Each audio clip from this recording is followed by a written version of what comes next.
auprès de nos diables, nos envoyés spéciaux, chaque soir en direct sur Vivacité, c'est évidemment Ebi Brouzakis, Manuel Jousse. Bonsoir messieurs. Bonsoir messieurs, comment allez-vous? Très très bien, et vous-même?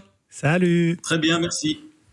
Merci d'être là, après ce day off, donc. Mais vous étiez là quand même hier, donc je le rappelle. Oui. Mais eux, ils ont travaillé. Ils ont travaillé même en day off, je suis sûr, ils ont Et travaillé. j'espère que les diables en ont profité de ce day off pour se relaxer et mentalement, évidemment, se vider la tête avant ce deuxième match, J-2, Belgique-Roumanie.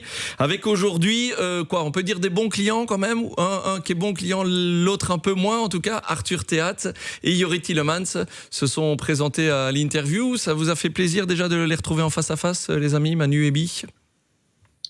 Oui, bien sûr, ça nous fait toujours plaisir, quelle que soit l'identité du diable.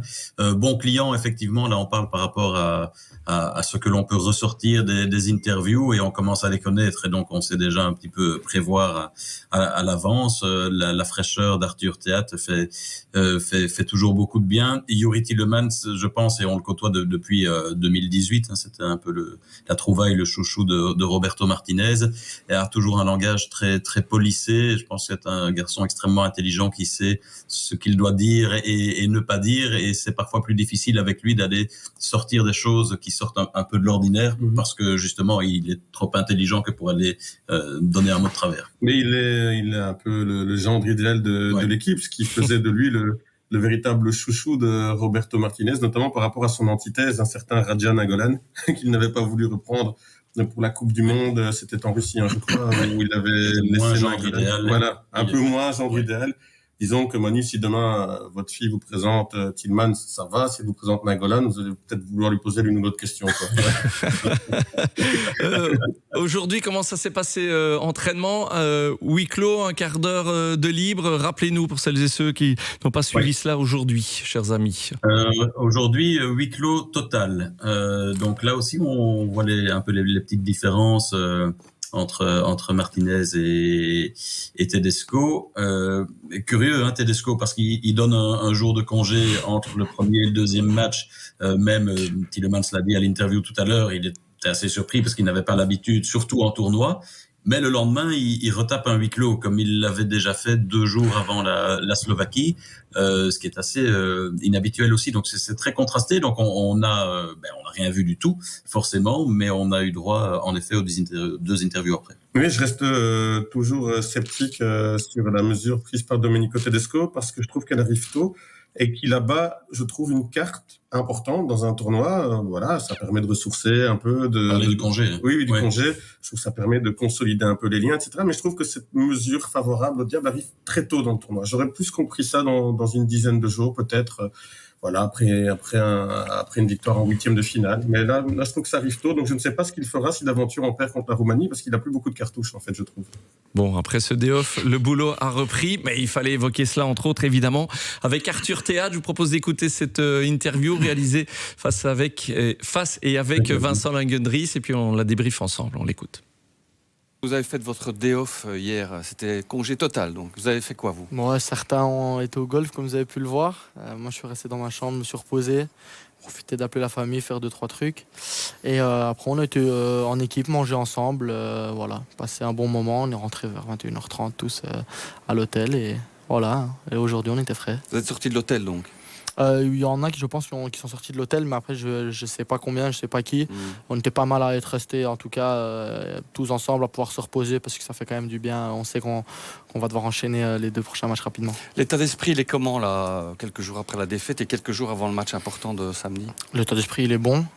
Les joueurs, je pense, savent rebondir. Ça arrive souvent dans leur club. Après, c'est clair que c'est pas la meilleure manière. En tout cas, on n'a pas espéré entamer le tournoi de cette manière. Après, l'état d'esprit était bon.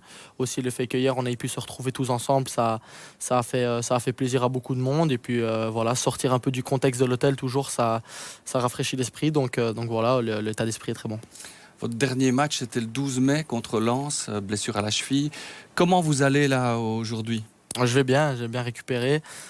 Comme je l'avais déjà dit, la fédération a fait énormément pour moi, mon club aussi, pour me retaper pour l'Euro. On savait que ça allait pas être facile. Donc à la base, le délai était plus long. Et on a réussi à le raccourcir. Donc après, c'est un peu de volonté, un peu de mentalité. Mais je me sens très bien à l'heure actuelle et à 100%. Vous avez eu peur de rater l'Euro au moment de la blessure? Ouais, au moment de la blessure, j'ai eu peur de rater l'Euro. Quand je me suis retrouvé en plus dans le contrôle antidopage après le match, donc j'avais pas le droit à avoir les soins, etc. Parce que quand je suis sorti, j'ai dû directement faire le contrôle antidopage. Voilà, ça a été assez difficile parce qu'on sait jamais vraiment ce qu'on a avant le diagnostic. Puis le premier diagnostic n'était pas le meilleur. Et après, au final, on a fait un deuxième qui était beaucoup meilleur et on a travaillé d'arrache-pied pour être là aujourd'hui. Donc, on dirait que j'ai jamais facile, mais bon, c'est comme ça, ça fait partie de la vie. 0 minutes disputées à la Coupe du Monde 2022. Vos premières minutes, c'est pour samedi? On verra. J'espère en tout cas. Je pense que j'ai fait toutes les qualifs. J'ai joué tous les matchs, donc voilà, j'espère. Si le coach compte sur moi, après j'essaierai de lui rendre de la meilleure des manières possibles. Donc j'espère. Une défense sans le moindre gaucher, c'est ce qu'on a eu contre la Slovaquie. Ça arrive rarement, c'est presque comme un 15 août, une foire de Liège sans laquement. Oui, c'est vrai que c'est rare. C'est rare. Les conditions ont fait que Yann et moi, on s'est blessés tard dans la saison. Voilà, je pense qu'il était préférable, même si on était dans le groupe. On avait repris quelques entraînements avant. Il était préférable peut-être de ne pas prendre trop de risques. Donc voilà, maintenant Yann se sent bien, je me sens bien, donc tant mieux. La Belgique est au pied du mur roumain désormais. La pression est là. Vous la sentez aussi dans le groupe ? La pression, elle est là dès le premier match à un Euro de toute façon. On sait que quand tu n'entames pas bien, tu es obligé de rebondir fortement. Donc voilà, on avait eu aussi cette sorte de pression au Qatar, si on se rappelle. On avait gagné contre le Canada, mais ça avait presque été pressenti comme une défaite avec le football qu'on avait joué, etc. Et la pression était déjà là pour les personnes qui étaient là. Donc maintenant, on a la pression, on est au pied du mur, on sait qu'on n'a pas le droit de perdre. Après... on doit l'accepter, on doit jouer avec et on doit montrer que nous sommes la Belgique. Votre degré d'impatience à vous sur une échelle de 1 à 10 pour samedi? Il a 15. Parce on a envie d'y être, c'est normal. On travaille toute notre vie. Puis comme je veux dire, représenter mon pays dans un grand tournoi, c'est ma plus grande fierté, je pense. Donc pour ma famille, surtout ici en Allemagne, juste à côté de chez nous. Donc voilà, il est très haut, mais après, il ne faut pas non plus mélanger impatience, excitation et précipitation. Le match, il est long, il faut bien rentrer dedans et pas concéder un but comme on l'a fait contre la Slovaquie rapidement. Vous êtes un incontournable en équipe nationale, sous Tedesco. J'ai repris les notes, 11 fois sur 15, vous étiez dans l'équipe, 10 titularisations d'affilée, donc il y a une relation là, avec le coach, confiance affective aussi? On sait que vous marchez à l'affectif. Oui, je marche à l'affectif. Mais après, voilà, quand on me donne, comme je dis souvent, quand on me donne 10, j'essaie de rendre 100. Le coach l'a bien compris. Je suis proche du coach. On est proche du staff. Mais je ne vais même pas parler que de moi, je pense de tous les joueurs. Il fonctionne lui aussi comme ça. Donc voilà, ça me fait plaisir qu'il me fasse autant confiance. Après, voilà, on va essayer de lui rendre et de rendre à tout le pays ce qu'on doit leur donner, je pense. Arthur Théâtre, donc en interview avec Vincent Langendries. Dans un instant, je fais réagir notre consultant Nordin Jbari, nos envoyés spéciaux Manuel Jousse et Bibrouzakis. Vincent, quand même, essayé d'avoir des infos sur l'entraînement, savoir qui était présent. Bon, ça, voilà, c'est de bonne guerre. Arthur Théâtre sera-t-il titulaire samedi, selon vous, votre feeling? Oui, mais déjà par rapport au huis clos, c'est vrai qu'en conférence de presse, la dernière fois, il y avait eu des questions aussi des journalistes de la presse écrite aux joueurs qui étaient là ce jour-là. Je ne sais plus de qui il s'agissait. Et là, Stéphane Van Loo qui était intervenu en disant si on organise un huis clos, c'est pas pour demander aux joueurs ce qui s'est passé dans le huis clos. Donc cette fois-ci, la même question a été posée à Théâtre en conférence de presse et lui-même, Théâtre, a répondu en se mettant à la place de Van Loo quelque part et en disant ça, je peux quand même pas dévoiler. Donc ce qu'on pense nous, c'est que oui, il sera très certainement titulaire et je pense Vertonghen aussi. Ils ont répété les deux qu'effectivement ils auraient pu l'être déjà contre la Slovaquie et comme on l'avait déjà pressenti quelques jours avant, c'était un peu une mesure de prudence. Mais ici, je ne vois vraiment pas, et surtout vu les circonstances, ce qui empêcherait Tedesco de les mettre dans le 11 de base. Ce qui pourrait empêcher Tedesco de les mettre dans le 11 de base, c'est peut-être Domenico Tedesco lui-même qui jusqu'à maintenant nous gratifie de temps en temps d'une petite trouvaille. C'est le choix le plus naturel. Ce serait Castagne, Faes, Vertonghen, Théâtre, mais ne va-t-il pas faire, je pose la question, je ne dis pas que j'ai la réponse, Castagne, Faes, Théâtre et De Kuiper, par exemple. C'est aussi une possibilité. Ne lancez pas Nordin là-dessus, s'il vous plaît. Sinon, je vais le perdre. Lukaku à droite. Je vais perdre Nordin. Arthur Théâtre sera-t-il titulaire? On va commencer par ça, Nordin, d'abord. Je pense que oui. Je pense qu'il sera titulaire. Maintenant, c'est un message incroyable que tu lances à De Kuiper. Pourquoi est-ce qu'il est venu avec? Quand ton back gauche est blessé, tu fais jouer un ailier à ce poste-là. C'est toujours très étonnant. Non, mais c'est vrai. À quoi ça sert de prendre plusieurs joueurs pour pouvoir avoir justement, tu prends plusieurs joueurs pour avoir des possibilités. Et là, il trouve d'autres possibilités que personne n'avait compris, mais peut-être qu'il est beaucoup plus intelligent que nous. Oui, bien sûr qu'il va jouer. Vertonghen aussi, maintenant... Attendez, j'allais vous poser la question pour qu'on s'arrête aussi là-dessus 2 secondes quand même. Jan Vertonghen, Manu, mais je pense ils donnent leur feeling. Vous avez vu, parce qu'on parle aussi des huis clos, on voit aussi que l'entraîneur est stressé. On voit que c'est son premier tournoi, on voit qu'il a difficile à gérer ce qui se passe. Donc évidemment qu'il va mettre ses titulaires à lui. Parce qu'il sait que c'est un match très important.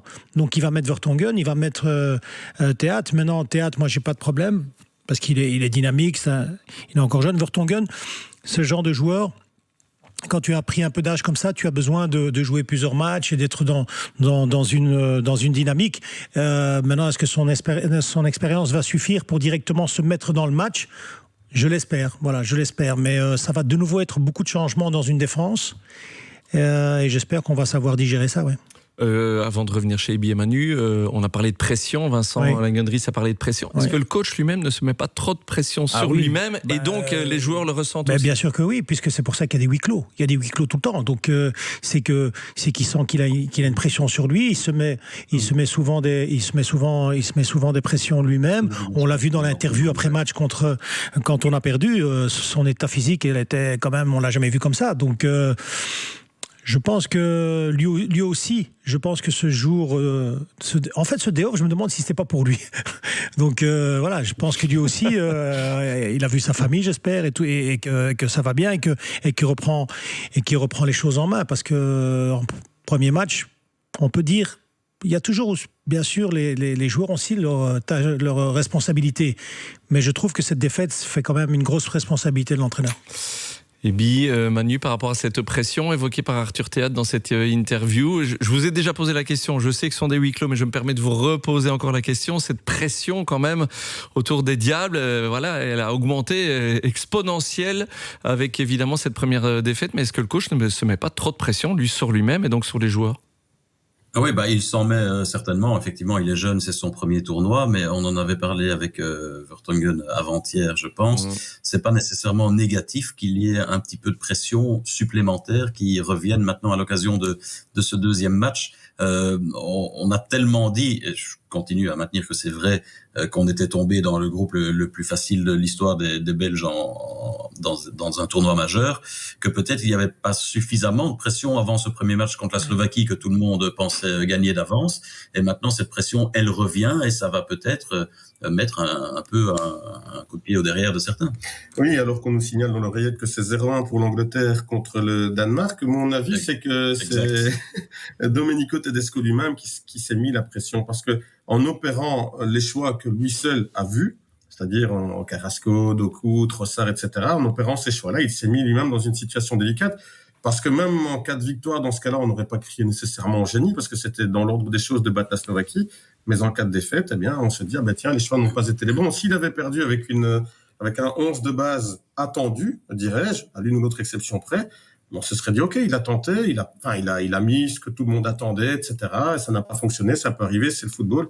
Mais là, en opérant de tels choix, ça s'est retourné contre lui et forcément, il est sous pression. Et même si au-delà de ça, il y a sa responsabilité, mais je reste quand même surpris, on en a parlé l'autre jour, de ce manque de mentalité, de révolte au sein des Diables Rouges, de nouveau, quand on voyait certains gestes des Slovaques après un tacle et qui avaient l'impression d'avoir gagné la Champions League. Chez nous, on n'a pas vu ça. Donc, les responsabilités sont un peu partagées quand même. Je voudrais quand même vous demander votre cadre défensif. On va continuer cette préface face à la Roumanie, mais ça c'est vrai, Nordine, il y a quand même quelque chose. Je me posais la question, je voulais vous le demander à vous. On parle beaucoup de Domenico Tedesco, voilà, on le fait évidemment. Mais est-ce que les joueurs à un moment donné peuvent pas prendre un tout petit peu les choses en main, parce qu'on n'a pas eu l'impression que contre la Slovaquie, il les ait pris en main. Kevin De Bruyne, il les prend en main tout seul à Manchester City, jusqu'à même parfois aller se disputer avec Pep Guardiola. Donc là, les personnalités fortes du vestiaire et du 11 doivent aussi prendre les choses en main sur le terrain, non? Bien sûr, oui, ça c'est sûr et certain, mais comme je l'ai dit, quand vous mettez des joueurs qui ne sont pas à leur poste, ça fragilise un peu tout. Et quand vous mettez depuis le début Onana et ce milieu de terrain-là, c'est compliqué. Onana, il ne peut pas aller au duel. c'est sa qualité. Il va pratiquement jamais au duel dans ce système-là, donc c'est compliqué de mettre de l'intensité. Après, il y a quand même beaucoup de joueurs qui n'ont pas connu des grands tournois non plus. Même s'ils jouent dans des clubs, voilà. Et n'oubliez pas non plus qu'il y a cette pression aussi. On parle toujours de l'ancienne génération, la transition, et même dans leurs interviews, beaucoup disent oui, mais on va montrer que la nouvelle génération est là aussi. Et donc voilà. Donc premier match, vous prenez un but de cette manière-là, avec certains joueurs qui sont pas à leur position. Tout le monde n'est pas là, ça c'est sûr et certain. On l'a dit, Vertonghen n'était pas là, Théâtre n'était pas là. Lukaku, voilà, qui n'est pas chanceux, donc ça fait pas mal de choses. Ouais. Le cadre défensif, alors, vous m'avez dit tous les deux, Ebi Manu, Théâtre et Vertonghen, vous le complétez comment à J-2 de ce Belgique-Roumanie? Face Castagne, ça, Oui, je suis à peu près certain. Mais moi, je dis à 90% le quatuor évoqué par Manu, mais gardez 10% quand même pour, je dirais, Castagne, Face, Théâtre et De Kuiper. Un petit 10%. Et alors, petit ajout, donc pas Vertonghen. Ouais. Oui, parce que, mais auquel cas, là, il serait quand même confronté à un cas bizarre qu'il mette De Kuiper maintenant et qu'il l'ait pas mis jour. Oui, c'est ça. Oui, mais, ou alors il nous a entendu. Mais dis-lui. Non, mais c'est pas moins anormal que d'imaginer Carrasco bas gauche. Ce que je veux juste souligner, c'est que on a un entraîneur qui, lors de chaque sélection, a changé, nous gratifie d'une petite surprise. C'est juste là que je souligne. Moi, si vous me demandez le 11 que je crois que l'on va... Non, le 4, parce qu'on va parler après du Yuri Tielemans. Je vais vous parler du 4, voilà, évoqué par Manu. Je partage ce sentiment. Je pense qu'on va commencer avec ça. Mais je sais pas, j'ai une petite voix qui me dit dans l'oreille, ouais, et puis attention, on ne sait pas. Ouais. Avec Maintenant, il y a un truc qui vous parle. Il y a un truc qui m'interpelle quand même, on en a déjà parlé, en tout cas entre nous ici avec Vertonghen, c'est que 2 ans plus tôt, allez, soyons de bon compte, 1 an et demi, au Qatar, il y avait une thématique dont tout le monde parlait tous les jours, c'est la lenteur de la défense, dont Vertonghen.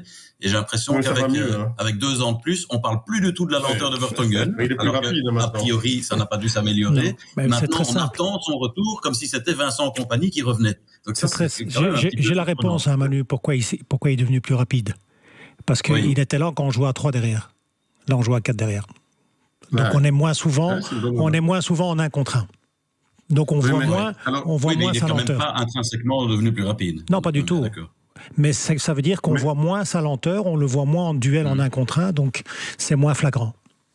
Mais pour rebondir là-dessus, je trouve effectivement, comme Nordine, très très bonne précision, Vertonghen, voilà, dans le 4 arrière, etc. Mais on parle quand même d'un gars qui a 37 ans et qui est attendu comme le Messi. Et Arthur Théâtre, honnêtement, je l'adore, vraiment. Mais il a 15 ou 16 sélections. Ouais, 15, et ces 2 joueurs-là sont attendus. Mais vraiment, comme si on parlait de Kompany et Vermaelen dans la grande époque. Donc, ça traduit, je trouve, un petit peu, bien ce qu'est devenu notre défense. Voilà, que derrière, c'est plus tout à fait aussi solide qu'avant. C'est ce qu'on dit depuis quelques temps, hein, qu'on a une défense. Restons positifs. Mais l'autre chose interpellante aussi, parce qu'on se focalise depuis des jours et des jours, voire des semaines, sur la défense, qui est le point faible, qui va poser problème, etc. Ça fait 3 matchs de suite en tournoi qu'on ne marque pas un seul but. Oui. On dit la richesse, la force de la Belgique, c'est un potentiel offensif de dingue. Depuis le but contre le Canada, Maroc, Croatie, Slovaquie, 0 but. Et qui a Maroc, c'est normal. Canada, Michi Batshuayi qui n'est pas là. Mais David, je voudrais juste, si vous me le permettez, rebondir sur le leadership dont vous aviez parlé tout à l'heure avec Nordine. On a des leaders, hein, mais il y a 2 leaders que je ne trouve pas légitimes. C'est Fass et Onana, qui se considèrent, et c'est pas une critique quand je dis ça, c'est leur jeu, c'est leur body language qui veut ça, comme des leaders. Mais ils n'ont pas, je trouve, le vécu suffisant pour le faire. Les 2 vrais leaders, ce sont De Bruyne et Lukaku. Alors De Bruyne, de temps en temps, voilà, il se fâche, il devient tout rouge, il devient nerveux, etc. C'est plus un leader par la qualité de son jeu. Lukaku, c'est le vrai leader charismatique de l'équipe, mais je crois que quand il est bien dans le match, quand il n'est pas bien, il se focalise sur lui-même. Alors il a très peu d'écho auprès de ses partenaires. Et là, on l'a bien vu dans son match. Il a enguirlandé à un moment donné Leandro Trossard, mais je pense que si Lukaku met le premier ballon qu'il reçoit, on a un Lukaku qui encourage, qui galvanise, etc. Mais quand Lukaku n'est pas bien dans la rencontre, honnêtement, il se recentre un petit peu sur lui-même. Alors là, il n'y a plus de leader, je dirais, charismatique sur le terrain. Complètement foot sur Vivacité. Nordine Jbari, notre consultant, nos envoyés spéciaux, Ebi Brouzakis, Manuel Jousse, J-2, Belgique, Roumanie. 2e interview, Yuri Tielemans. Et vous avez fait la transition vers la créativité, vers l'apport offensif. Sera-t-il une réponse à toutes ces questions? Mais d'abord, forcément, on lui a demandé de nous expliquer, Vincent Langendries lui a demandé de nous expliquer ce qui s'est passé à l'entraînement en huis clos. Écoutez. remis dedans aujourd'hui, hein, entraînement à huis clos, ça veut dire qu'on a parlé Roumanie, on a parlé tactique. C'est ça. Qu'est-ce que vous pouvez nous dire de l'entraînement? Non, on s'est entraîné tactiquement, on sait ce qu'on a à faire, on les a analysés. Tout le monde a vu le match qu'ils ont joué contre l'Ukraine. Ils ont beaucoup défendu et ils essayent d'aller en contre et de jouer sur nos erreurs. Donc ce sera à ça qu'il faudra faire attention. Face à un bloc bas, donc. Oui, ils ont joué assez bas contre l'Ukraine, mais dans leur bloc, ils sont très agressifs. Donc il faut être à l'affût. Il a essayé, Vincent, et il a eu une partie de la réponse, mais surtout de la Roumanie. Et Youri Tielemans nous explique que forcément ils ont été briefés, mais bon, ça c'était pas à mon avis dans l'entraînement huis clos. Et Manu, votre avis? Oui, ils ont été briefés, effectivement. La Roumanie, première fois qu'une équipe s'impose dans un Euro avec 29% de possession de balles. Ils ont maintenant, malgré ça, 3 points. Il faut pas s'attendre à ce qu'ils arrivent la fleur au fusil. Donc, c'est clair que des espaces, il faudra réussir à en trouver et donc proposer autre chose dans l'entrejeu. Donc, il ne veut pas vraiment se mouiller lui-même, Youri Tielemans, mais on peut imaginer, ce serait assez légitime, qu'ils prennent la place d'un des deux et prioritairement Mangala, je pense. Oui, il y avait, honnêtement, il fallait pas être un grand tacticien, je dirais, pour voir qu'il y avait 40 mètres entre les deux médiors défensifs et Kevin De Bruyne, quoi. Et Tielemans peut amener cette créativité, cette touche. Et puis aussi, ne sous-estimez pas la qualité de sa frappe de balle de loin aussi à Youri Tielemans. Hein. Comme à Ostende avec Anderlecht. Ouais, pied droit, pied gauche. Bien rappelé cet exemple. je crois derrière Kevin De Bruyne, le meilleur frappe sèche du noyau, quoi. Pied droit, pied gauche. Non, il n'y a pas que les Roumains qui peuvent tirer de loin. Hein. Non, c'est clair. Mais par contre, face à nos amis roumains, là, je crois vraiment qu'on s'est mis dans une situation très délicate avec ce score contre la Slovaquie, parce qu'ils vont vraiment jouer leur vie. Hein. Vous avez vu les déclarations du Jordanescu, là, il est chaud. Hein. Et c'est l'éloge de la souffrance. Hein. La Roumanie, on critiquait souvent le Real Madrid cette saison, qui parfois laissait la balle à l'adversaire et qui finissait par triompher soi-disant sur un coup du sort, n'est-ce pas, David, alors que ce n'était que du talent. Bien évidemment, on se comprend, mais les Roumains sont capables aussi de souffrir. Hein. Laisser la balle pendant 70% à l'adversaire, c'est pas un problème pour la Roumanie. Donc je crois qu'on est dans une situation qui sent pas bon. On va entendre Youri sur cette créativité peut-être. Mais sera-t-il titulaire samedi selon vous? Oui. J'en suis sûr, oui. J'en suis sûr parce qu'il y a un problème au milieu de terrain. On l'a vu depuis longtemps. Déjà contre le match contre Luxembourg. Enfin, je veux dire, voilà, il faut. Ebi dit, il faut pas être tacticien. Il faut pas être tacticien pour voir qu'il n'y a pas de créativité au milieu de terrain, avec ces deux milieux défensifs qui n'arrivent pas à jouer vers l'avant, qui n'arrivent pas à trouver facilement Kevin De Bruyne. Et on a besoin de trouver plus souvent Kevin De Bruyne pour pouvoir accélérer le jeu. Donc oui, Tielemans va jouer. Maintenant, il faut voir. Voilà, il n'a pas encore été titulaire depuis un petit temps parce qu'il a été blessé. Donc, mais normalement, il doit jouer, ça c'est sûr. Et cette connexion, il l'évoque justement avec KDB, mais surtout à Vincent Lingendries. On l'écoute. Un quart d'heure avec Kevin De Bruyne sous l'ère Tedesco. Cette connexion avec Kevin, là. Parlez-nous un petit peu de ça. Non, Kevin, c'est un très grand joueur. On sait tous les qualités qu'il a, donc c'est à moi à essayer de pouvoir le trouver le plus possible sur le terrain, parce qu'on sait qu'il peut faire la différence via ses qualités. Donc que ce soit moi ou un autre, on essaye de regarder de l'avant et de voir les espaces qu'il prend, et puis de jouer de ça. Oui, on a beaucoup dit ça a manqué un peu de créativité dans notre milieu de terrain avec 2-6 là contre la Slovaquie. Est-ce que contre la Roumanie, il faut jouer un petit peu plus peut-être vers l'avant, être un peu plus créatif, un profil qui vous correspond bien? Ouais, après c'est l'entraîneur qui fait ses choix en fonction de ce qu'il a besoin par match. Donc tout le monde est prêt, on est tous prêts à jouer, on a tous envie de jouer, donc c'est juste à l'entraîneur à faire ses choix là-dessus. Tedesco, il va faire ses choix pour ce match, donc samedi face à la Roumanie. Nordin, titulaire, Youri Tielemans. Oui, titulaire, parce que Mangala n'a pas été bon. Onana, on peut le garder dans les duels, pour mettre un peu d'intensité normalement, et permettre à Tielemans de pouvoir, comme il vient de le dire, produire du jeu, jouer vers l'avant, trouver Kevin De Bruyne dans les intervalles et peut-être même lancer des joueurs sur les flancs. Donc ouais, c'est important. Hein. Leandro Trossard, non. Titulaire samedi? Non, pour moi, il faut le remettre sur le banc. Pour moi, il faut le remettre sur le banc. Et Manu? Trossard? Oui. Non. Non, merci, ça va aller. Avec tout le respect que l'on doit aux joueurs, bien entendu. Mais oui, évidemment, oui, on comprend. Bien entendu. Mais je pense que là, on a compris, c'est pas comme titulaire et surtout pas dans la façon dont il a joué l'autre jour qui peut être le le plus utile, surgissant du banc, et comme il le fait parfois à Arsenal aussi, il peut être beaucoup plus intéressant, je crois. Ouais. En fait, il a un peu le même syndrome que Dries Mertens, tous les dernières années, les derniers mois en équipe nationale, où on avait du mal à trouver son dernier match référence. On sait que c'est quelqu'un qui peut marquer facilement, Trossard aussi, peut-être plus encore en surgissant du banc, mais dans un 11 de base, on a peut-être un peu plus de difficulté à trouver la meilleure place pour exploiter au mieux le rendement de l'un comme de l'autre. Mais c'est rigolo parce que j'allais encore une fois parler de Dries Mertens aussi. C'est incroyable. C'est pas concerté. Non, mais si, mais je vais expliquer pourquoi. C'est un Parce duo, que quand on parle des choix que l'on ne voit pas arriver, souvenez-vous du dernier match Belgique-Croatie que j'ai vu jusqu'à la 80e. Si Ouais, un match dur 90. Ouais. Ce fameux match-là, quand on a vu la compo avec Manu, je vous assure, Manu et moi, on fait pas les malins, on dit pas qu'on est des énormes tacticiens, on est des fans de foot, on est des journalistes avant tout. Et bien, ce jour-là, on s'est dit, bon, ça va, on va rentrer demain. On avait compris qu'avec la compo, Lukaku sur le banc, Eden Hazard sur le banc, alors qu'Eden Hazard revenait bien, etc. Et on avait là aussi affaire à un coach qui avait tenté un truc que personne n'avait vu venir. Voilà, et avec Domenico Tedesco, on ne sait pas. Moi, je crois que Trossard ne doit pas commencer, si vous voulez mon avis. Je pense aussi qu'il ne faut pas le condamner. Je pense aussi qu'il ne faut pas le condamner tout le tournoi. Ça peut arriver de passer à côté. Romelu Lukaku est passé aussi complètement à côté de son match. Ça peut arriver. Je pense qu'il faut le garder concerné par le tournoi. Je pense aussi. Mais ne pas commencer ce week-end, oui, c'est samedi, pour moi, c'est une évidence. Nordine, vous vouliez réagir? Je trouve pas que Lukaku est passé à côté de son match. Il a eu des occasions, il peut pas tout le temps tous les mettre. Il n'y a qu'une occasion où je trouve qu'il y a deux choses. Il rate quand même. Pardon ? Ouais.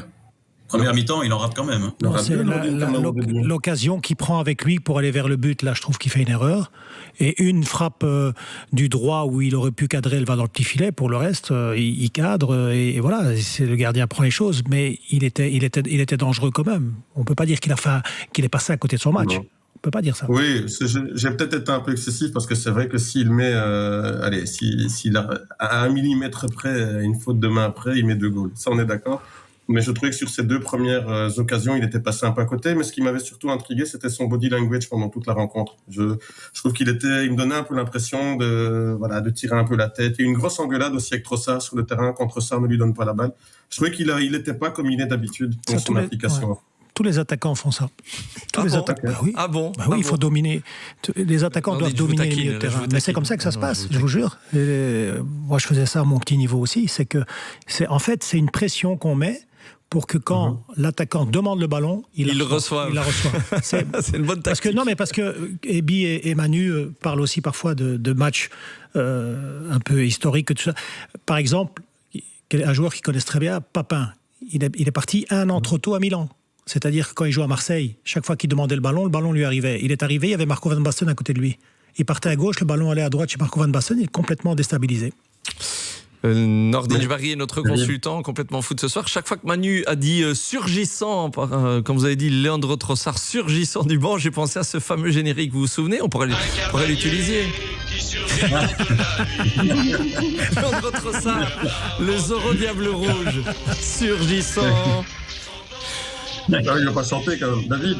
Oui, Ebi. David, pour appuyer ce que dit Nordine, et je pense que là on va être d'accord, Nordine. Je trouve qu'il n'y avait pas eu, par rapport à Lukaku, sur cette phase avec Trossard, le respect de l'institution Lukaku, en fait, je trouve. Mais 85 buts en équipe nationale. Effectivement, sur cette phase-là, quand Trossard est à côté, soit il marque, soit il doit donner à Romelu Lukaku. Et j'ai pas ressenti là le côté, je respecte le leader offensif de l'équipe. Ouais, mais en même temps, je trouve que c'est des décisions à prendre en une fraction de seconde. Il voit l'ouverture, il rate son tir, mais pour le même coup, n'oubliez pas une chose, Trossard n'était pas dans un bon match. J'allais dire, tous les trois, de toute façon, vous ne mettez pas Trossard samedi sur le terrain. Donc ça c'est réglé pour la dispute. A priori, non, mais on ne le condamne pas non plus. Non. Bien entendu. Non. Surgissant de la nuit. Merci, Ebi. Ouais, non, je vais pas me. Qui va être le Zorro? Qui va être le Zorro dans ce milieu aussi? Non, pas aujourd'hui. Il est en régie. Ebi et Manu, je vous embrasse. Il est en day off. Très bien, ce sont nos envoyés spéciaux, vous le savez. Ils vont vous commenter ce match en direct sur Vivacité samedi. On est à J-2 de ce Belgique-Roumanie. Sur Vivacité, avec donc aujourd'hui, je vous le rappelle, Nordin Jbari, qui est notre consultant. Et puis régulièrement, il nous rend visite avec beaucoup de plaisir. Notre vue de Flandre à nous, grâce à Pieter Jan Kalkoen, journaliste Newsblad. Salut PJ. Salut les amis. Salut. Comment ça va, PJ? Vous êtes mentalement reposé comme les diables. Vous avez profité de votre day off hier. Vous êtes requinqué. Vous êtes allé faire du golf. Vous êtes baladé ou pas, PJ? Non, j'ai bossé comme d'habitude. Mais bon, allez, je continue à le dire. La vie est beau ici, à Ludwigsburg. Il fait beau. Les conditions de travail sont super. Les collègues sont chouettes, surtout les francophones. Donc, voilà, on s'amuse quand même. Très bien. Surtout les francophones, on s'amuse quand même. Je lis entre les lignes. Nous lisons entre les lignes. Très bien. Ce n'était pas du tout prévu, mon cher PJ. Je peux faire une incise Pro League parce qu'on en avait parlé régulièrement tous les deux, entre autres, avec nos différents consultants. Ça a été voté aujourd'hui. PJ, Assemblée Générale. Le format de la compétition actuelle est maintenu. Hein. Il faut le rappeler. C'est une info importante aujourd'hui qui concerne notre championnat domestique, PJ. Oui, c'est une catastrophe, je dirais, pour tous les protagonistes, sauf en fait les distributeurs ou les chaînes télé, qui ont maintenant un format super intéressant pour eux avec les playoffs, les play-down, les playoffs. Allez, c'est très très intéressant pour eux. Mais pour les clubs, il y a beaucoup trop de matchs, il y a plus de breaks en hiver. Maintenant avec le foot européen qui va changer, donc ça va être des saisons très très chargées pour les clubs qui jouent l'Europe, et je crains que ça va influencer Malheureusement, on a une petite performance. Leur performance, nous dit PJ. Ceci dit, c'était surtout le club de Bruges qui voulait revenir à une formule plus classique, mais ils sont allés quand même loin en Coupe d'Europe. Ils ont terminé champions, finalement. C'est vrai qu'un peu par l'absurde. Il n'y a pas les playoffs, ils ne sont pas champions. Voilà, le palmarès de cette saison leur a donné tort. Et ben, finalement, de toute façon, il n'y aura pas de changement. On est reparti pour la même formule pour quelques saisons. Réaction par rapport à ça, Nordine? Vous savez très bien que moi, les playoffs, c'est pas ma tasse de thé, même si tout le monde me dit il y a du suspense, et je le dis toujours, et je réponds toujours la même chose. Oui, il y a du suspense quand on change les règles. Quand on divise par 2, par 3, par 4, par 6, il y aura toujours du suspense. Après, demandez à l'Union, parce que moi je pars du principe que le premier du championnat devrait être champion. Par exemple, Bruges, bravo à eux, mais c'est dans un championnat normal, c'est impossible que Bruges, après une saison pareille, soit champion. Dans une des formules, on supprimait la division par 2, PJ, mais donc voilà, de toute façon, il n'y a pas eu... Dans le P-Down, il n'y a pas de division. Non, mais je pense que dans une des nouvelles propositions posées sur la table de l'Assemblée Générale de Pro League, il y avait un retour à une phase plus ou moins normale, mais il y avait aussi une proposition de ne pas diviser les points par 2 à la fin de la phase classique. Oui. Mais donc, il n'y a pas eu consensus, quoi, tout simplement. Il n'y a pas une majorité pour l'une ou l'autre des propositions, PJ. Non, ils ont trouvé une majorité normale pour la formule à 16 avec 6 équipes en play-off 1, donc sans play-down, avec un changement de play-off 2. Mais bon, il fallait 2 tiers, c'est ça en français? Oui.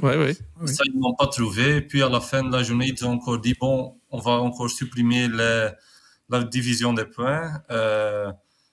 Mais là, il fallait en fait que tout le monde était d'accord à 100%, parce que c'était pas prévu que ça allait être au goût du jour. Donc là, ils n'ont pas trouvé un accord non plus. Donc oui, c'était impossible de trouver un accord, et je pense à la fin que c'est pas une bonne nouvelle pour n'importe qui en fait. Bon, voilà l'avis de PJ, notre journaliste au Newsblatt. Au nord du pays, les réactions par rapport à ça, PJ, pour clôturer, puis évidemment on revient à cet Euro 2024 et on revient à nos Diables Rouges. Vous avez utilisé quand même un mot fort, catastrophe. C'est l'avis général au nord du pays ou pas? Ou selon les clubs, évidemment, on voit midi à sa porte? En fait, il y avait aucun club qui voulait continuer avec ce format-là. Donc, je pense pas que quelqu'un va être très, très content. Bon, il y a toujours des clubs qui peuvent vivre avec. Mais, allez, je pense qu'on est tous d'accord aussi que c'est pas le meilleur format. On a déjà eu meilleur les saisons précédentes. Bon, c'était pas toujours terrible non plus, mais maintenant, c'était quand même avec beaucoup de points faibles dedans. Donc, je pense pas que quelqu'un est content. Bon, on change rien, quoi. Nordine, pour clôturer là-dessus. Non, ce que je comprends pas, c'est que, comme PJ dit maintenant, il y a beaucoup de clubs qui voulaient changer, et finalement, on change pas. Mais normalement, quand on prépare une réunion comme ça ou des votes comme ça, on prépare ça en amont. C'est pas le jour J où on dit voilà, on a réfléchi, c'est comme ça. Qu'est-ce que vous en pensez? C'est pas comme ça que ça se passe. Surtout si tout le monde voulait changer. C'est incroyable de dire que tout le monde voulait changer et qu'il n'y a rien qu'à changer. C'est fou. Ouais. Bon, voilà, la Pro League restera la bonne vieille Pro League, en tout cas dans le format actuel. On le sait qu'en effet, les supportrices et les supporters sont plutôt anti-playoff. Complètement foot spécial Diable Rouge, chaque soir sur Vivacité avec Nordin Jbari. Et donc, vous l'entendez avec Peter-Jan Kalkout, journaliste Newsblatt. Les affaires ont repris aujourd'hui avec donc des interviews aussi. Arthur Théat qui s'est présenté. Arthur Théat titulaire selon vous samedi, PJ? Je pense, si tu prends avec que 25 joueurs, avant tu sais que 3 de tes défenseurs sont pas fit, même 4 avec Axel Witsel inclus et Thomas Meunier. Là tu dis je vais attendre que les joueurs sont de retour, j'ai confiance en eux. Bon, au moment qu'ils sont de retour, tu dois les mettre. Sinon ça sert à rien de pas prendre des joueurs en plus avec. Donc, moi, je suppose que Arthur Théat et Jan Vertonghen vont jouer. Ouais. Jan Vertonghen aussi, ça, voilà, vous confirmez, c'est ce que Manu, Ebi et Nordin disaient tout à l'heure. Ebi était un tout petit peu moins convaincu, mais voilà, donc les deux, vous les voyez titulaires samedi? Oui, sinon, il aurait dû prendre d'autres joueurs avec, parce que, bon, ça sert à rien d'attendre un joueur jusqu'au moment qu'il est fit. Au moment qu'il est fit, tu dois le mettre. Sinon, c'est pas le bon management, je pense. Et en plus, on a quand même vu contre la Slovaquie que c'était pas terrible. Derrière, bon, défensivement, c'était encore OK, mais pour construire, de Bast, il a pas fait son meilleur match. Carrasco, il a eu des difficultés aussi. Bon, avec toutes les excuses qu'il a. Mais il a toujours joué avec Vertonghen Théat. Je pense qu'il va le faire maintenant aussi. Vous complétez le 4 comment? Comme ça, on l'aura fait comme avec Ebi, Manu et Nordin tout à l'heure. Le 4 défensif pour samedi contre la Roumanie sera PJ? Castagne, Faas, Vertonghen, Théat. Nordin, vous vouliez réagir? Non, mais je voulais savoir, dans le nord du pays, est-ce qu'on se pose la question de Kuyper et il a été repris pourquoi en fait? On ne sait pas. Nous, on a été très surpris aussi, surtout parce que là, Tedesco n'a pas été conséquent. Il a dit avant, j'ai confiance dans tous les joueurs qui sont avec. Oui. Puis, il n'a pas osé de mettre de Kuyper, le seul bas gauche que tu vois. Le mec lui-même était très, très déçu. Il a quand même fait des amicaux suffisants. Allez, il était bon en amicaux.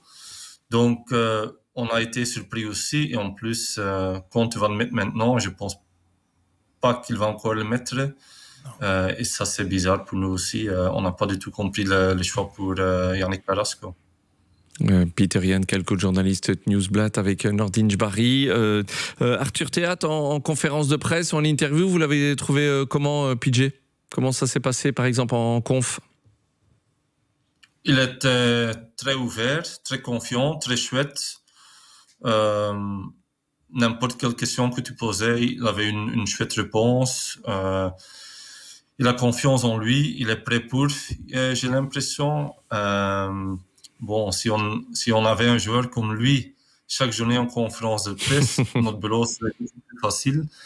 Parce que, par exemple, Tielemans était là aussi. Ça, c'était vraiment, je vais pas dire le cauchemar, mais il était pas très inspiré. Pourtant, il disait, je fais toujours mon mieux, mais pas en conférence de presse, alors. Donc, oui. J'adore le franc-parler de PJ, comme d'habitude. Il n'a pas donné il a pas donné son ballon assez vite vers l'avant, c'est ça? Non. Imagine-toi que tu as deux joueurs comme Tielemans en conférence de presse. Bon, c'est une journée noire. Donc, non. Heureusement que Théat était là. Ouais, rien à voir avec le talent du joueur et évidemment, bien entendu, mais on peut compter et c'est le but aussi sur le franc-parler de Peter-Jan. Peter-Jan, même question donc, on va quand même parler de lui, même si évidemment en conférence de presse il est plus réservé. Youri Tielemans, titulaire contre la Roumanie samedi? C'est une bonne question et pour être honnête, je ne connais pas la réponse. Il y a autant de possibilités. Il peut mettre De Bruyne à côté de Onana, il peut continuer avec Onana Mangala. Il peut mettre Tielemans à côté de Onana. Donc, bon, à voir ce qu'il fait. Je ne pense pas qu'il peut continuer avec le duo Mangala-Onana, mais rien peut encore me surprendre. Surprendre, Oui, c'est ça. Ouais. Parce que de temps en temps, comme Nordin a dit l'émission passée que j'étais avec, de temps en temps, il trouve des solutions que personne ne trouve. Donc, je pense qu'il a autant de confiance en Mangala et Onana que ça ne m'étonnerait pas qu'il continue avec. Ça serait une très grosse erreur, une de plus, s'il continue avec les deux, même profil. Je pense qu'il va faire jouer Tielemans. Moi, franchement, je pense qu'il va changer. Je pense Je pense que sur ce match-là, il va un peu écouter ce qui se passe. Peut-être que s'il gagne, alors il redeviendra le Tedesco avec des choix un peu bizarres. Mais ce match-là, quand j'ai vu comment il était, son comportement, je pense qu'il a pris un très gros coup sur la tête. Moi, je l'ai vu après dans l'interview, juste après le match. Il était défait. Vraiment, c'était pas le Tedesco qu'on a l'habitude de voir, très sûr de lui. Donc, je pense qu'il va mettre Tielemans avec Onana. Je pense qu'il va sortir Trossard. On va en reparler tout à l'heure. Je vais poser la question à PJ aussi. Voilà ce que moi je pense. Leandro Trossard, titulaire ou pas, PJ? Ça dépend un tout petit peu ce qu'il fait avec De Bruyne, pour moi. S'il met De Bruyne à côté de Onana, je pense qu'il peut continuer avec Trossard comme numéro 10. Oui, ça oui. Bon, le mec, il ne mérite pas, parce qu'il était très mauvais. Mais à un certain moment, je pense qu'il veut aussi éviter qu'il craque un tout petit peu Trossard, qu'il le perd mentalement. Mais allez, si moi j'étais sélectionneur, je mettrais Trossard sur le banc. Tu as autant de possibilités. Tu peux continuer avec De Bruyne comme numéro 10, puis tu mets Bakayoko ou Luke Bacchio. C'est exactement mon équipe. Ouais, voilà. Donc, en fait, il n'y a pas de question pour continuer avec Trossard, mais j'exclus pas non plus. Et Doku à gauche. Oui, pour répondre à PJ, c'est vrai que s'il met De Bruyne plus bas comme il a fait dans le premier match, il va mettre Trossard devant ou peut-être De Ketelaere, attention. Mais on a vu dans ce match-là, les 10 premières minutes, c'était bien qu'ils soient un peu plus bas pour produire du jeu. Mais après 15 minutes, 20 minutes, il est descendu trop bas. Il était trop bas. Et c'est compliqué d'avoir De Bruyne trop loin du but adverse. Et c'est peut-être pour ça qu'il ne le mettra pas comme ça. C'est peut-être pour ça qu'il le gardera à la pointe du triangle, je pense, moi personnellement. PJ, débriefing de cette journée avec les Diables Rouges, J-2 avant ce Belgique-Roumanie, la deuxième rencontre samedi à 21h. Peter-Jan Kalkoun, journaliste de Newsblatt. Huis clos, on l'a rappelé avec nos envoyés spéciaux, Ebi Brouzakis, Manuel Jousse, et puis évidemment chacun des journalistes au nord, au sud du pays essaye de tirer des petites infos. Vous avez réussi votre coup, vous, en conférence de presse, PJ, ou vos collègues ou pas? On a eu des échos que Witsel allait reprendre avec le groupe, mais on n'a pas eu confirmation qu'il l'a fait. Théâtre a eu une question sur ce sujet-là et il a dit qu'il ne pouvait pas parler du séance fermée, ce qui est logique, sinon ça ne sert à rien de faire des séances fermées, évidemment. Mais je pense que tout le monde devrait être fit pour samedi, sauf peut-être Witsel. Ça va être très limite. Mais bon, tu as 25 joueurs, moi, Witsel, moi, Meunier, alors, ça fait 23 joueurs, des joueurs de haute qualité quand même. Je me suis renseigné un petit peu sur la Roumanie. Apparemment, c'est pas terrible quand même. J'ai pas vu le match contre Ukraine, pour être honnête.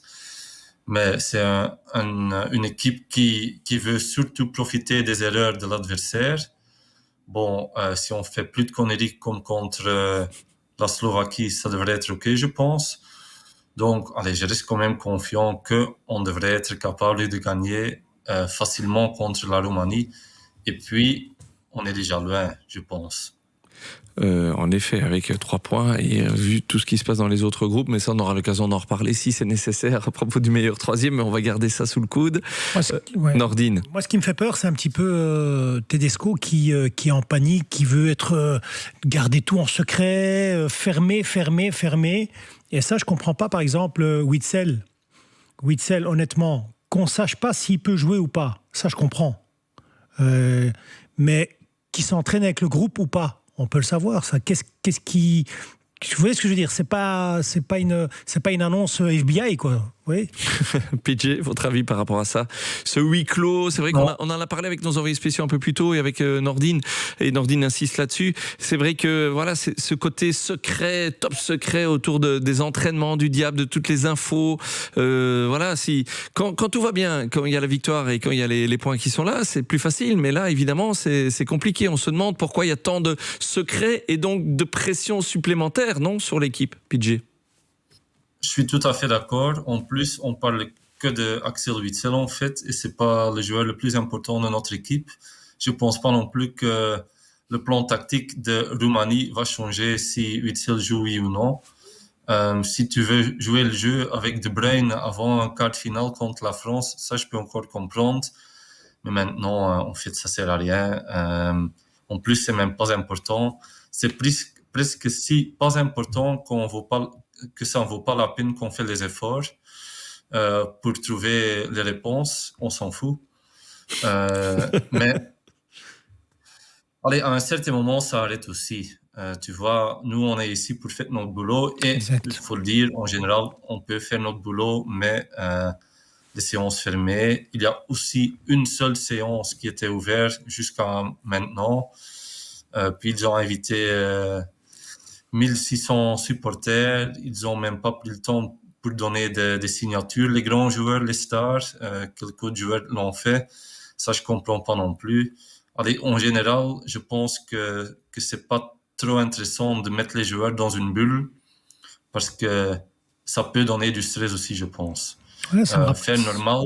Comme Domenech avec la France. C'est plus intéressant, à mon avis. Mais bon, à voir comment. Allez, bon, qu'il gagne maintenant, hein. Sinon, ça serait la crise et ça ne va plus s'arrêter, je pense. Donc, c'est absolument nécessaire de gagner. Et quand ils pensent que c'est la plus bonne manière de préparer le match, c'est avec des séances à huis clos, bon, c'est leur droit. Mais à voir si ça fonctionne, oui ou non. Belgique-Roumanie, J-2, donc évidemment, on poursuit cette préface de cette rencontre avec Peter Jan Kalkoud, notre journaliste de Newsblatt, avec Nordine Jbari.